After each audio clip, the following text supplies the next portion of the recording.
Bakının Nizami rayonunda növbəti tikinti qalmaqalı alovlanıb. Şirin Mirzəyev küçəsi 68A və 76A ünvanlarında yaşayan sakinlərin gündəm xəbər.org saytına müraciəti ciddi və qaranlıq suallar doğurur. Sakinlərin iddiasına görə iki çox mərtəbəli yaşayış binasının arasında onsuz da məhdud olan ümumi həyət sahəsində qanunsuz obyekt inşası aparılır.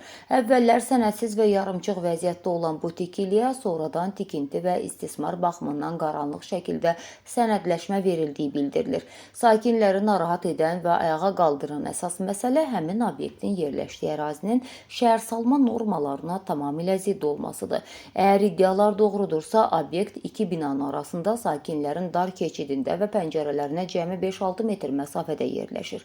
Azərbaycan Respublikasının Şəhərsalma və Tikinti Məcəlləsinin 69-cu maddəsinə əsasən yaşayış məntəqələrində binalar arasında ciddi təhlükəsizlik və ara məsafələri saxlanılmalıdır.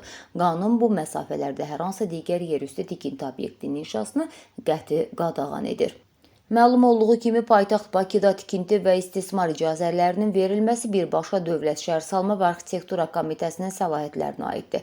Şirin Mirzəyev 68A və 76A sakinləri Dövlət Şəhərsalma və Arxitektura Komitəsindən təcili olaraq əraziyə yerində baxış keçirilməsini və nəticənin ictimaiyyətə açıqlanmasını tələb edirlər.